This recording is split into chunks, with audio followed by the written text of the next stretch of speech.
because this guy he did an about face. Was not really expecting this. Was kind of surprised at this here, but yeah, he's now saying he hopes that these new Warner Brother adaptations are quote done with reverence for Tolkien's material. This was really interesting because if you recall, he joined in on Prime Video's accusations against fans that we are racist. Even wore a T-shirt using their slogan in it's written in Elvish on a T-shirt, and it's got all of these like ears on it in different colors, and he used their hashtag too. So we'll go through this, so just kind of catch you up. This is what the Lord of the Rings on Prime Twitter account did back in do we have the date there? September 7th, back in September, just last year. So this was right after the release, I think, of the first episode. I think it was September 3rd, if I recall, maybe 2nd that came out. But they tweeted this: "We, the cast of Rings of Power, stand together in absolute solidarity and against the relentless racism, threats, harassment, and abuse some of our castmates of color are being subjected to on a daily basis. We refuse to ignore or tolerate it." They provided absolutely zero evidence of this ever occurring.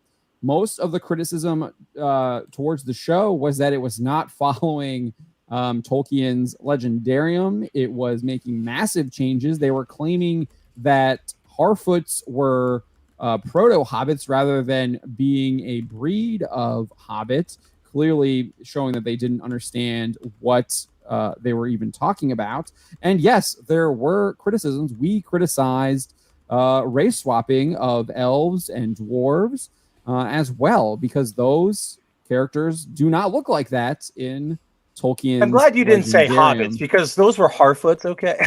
Yeah, they're Silence, hobbits. nerd. No, so yeah, giving their excuse for why they can be black or whatever. That's what I was doing. Oh yeah, Yeah, well, right. yeah. Except that it's literally in the opening prologue of the Lord of the Rings, the Fellowship of the Ring. Like it's literally there. It's a section called "About Hobbits." They didn't watch it. They didn't read it. Clearly, they didn't read the first 5 pages of the book. That's why I said watch, because like they couldn't even put in the effort to like watch the movie version. Oh yeah.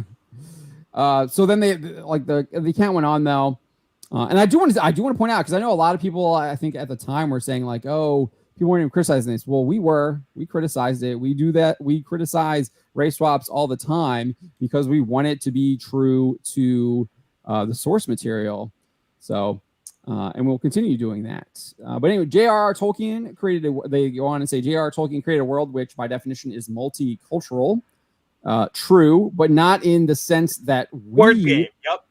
Yeah, not in the sense of how it's being used in modern day American English in the United States of America and in the West at large.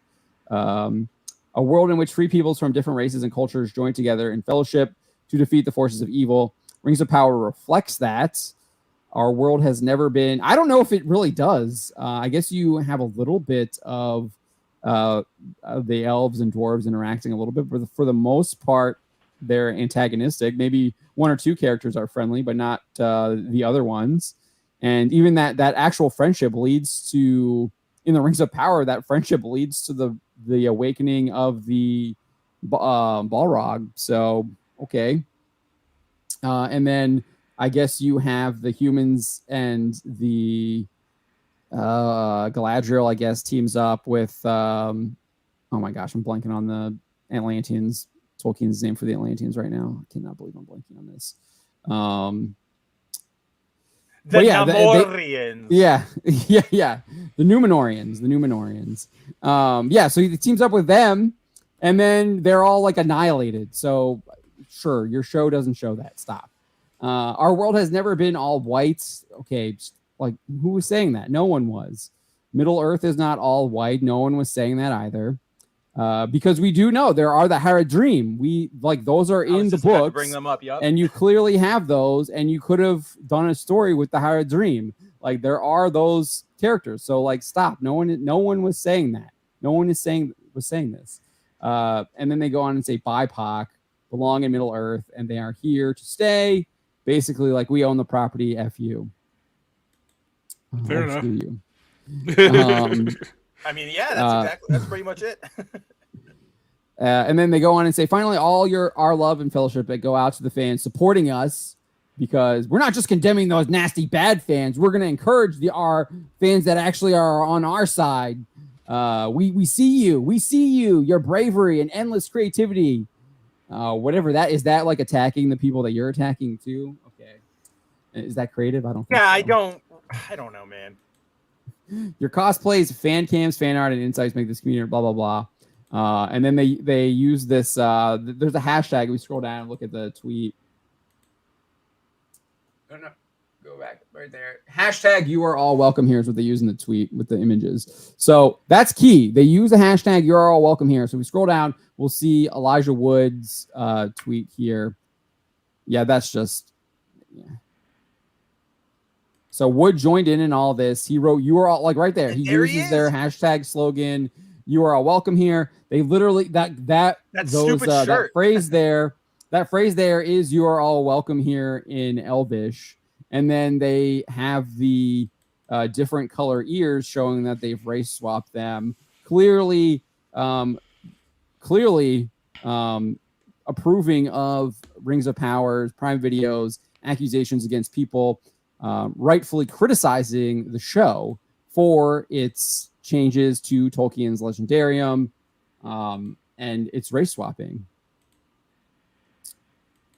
I don't think he made the shirt in a Reaper. I think like this Don Marshall guy made it, and they used him to promote it. It was clearly. They also put it on like a hat, and like Sean Astin wore that one. So like, it felt at the time like this was like they had this in the ready. Like this was organized merch. Yeah, exactly. That's what I was looking for. Organized. Yeah.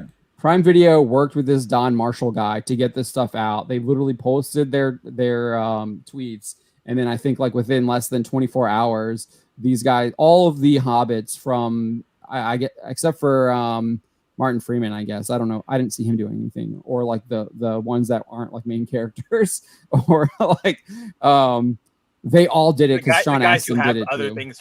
The guys who have other things going on. Yeah.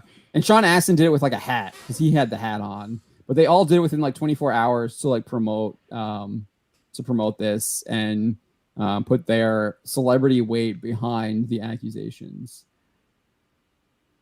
Yeah, volume dealers, right? I definitely think they got paid a buttload to do it. I mean, Elijah Wood is all about like he's like into all the crypto and all that stuff. So he's probably he's all about taking the money and running. And I'm not saying like there's anything wrong with crypto. No, I know exactly what you're saying. I'm just kind of like it's that crypto bro mindset. Yeah. Yeah.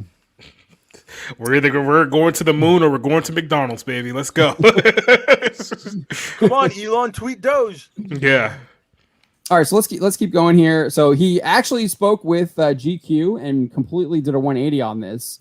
So he was clearly, I think it's very obvious that he was endorsing the accusations of racism. It's very planned.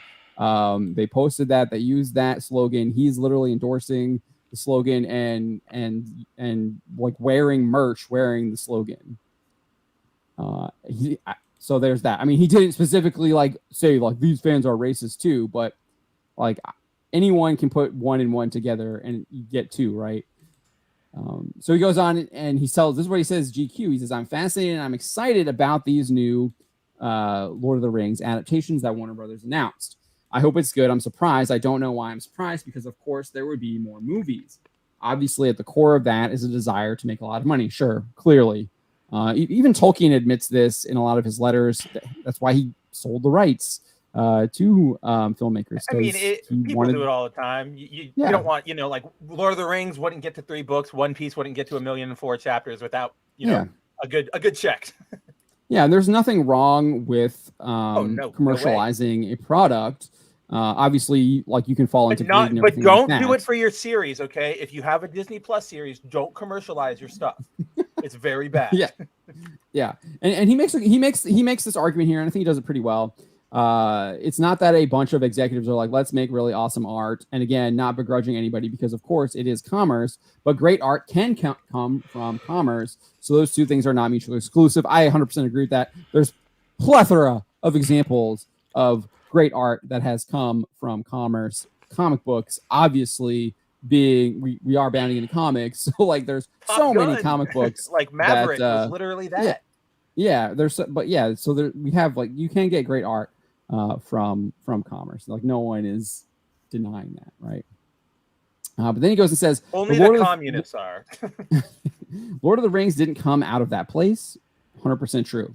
It came out of a passion for these books and wanting to see them realized. And I hope that is ultimately what will drive everything forward with whatever these subsequent movies are. I just hope that it's the same motivating factor at its core whenever they hire a screenwriter and a filmmaker, that it is with reverence for Tolkien's material and enthusiasm to explore it. So he has completely changed. He is now basically parroting what we have been saying for 2 years now, because we've been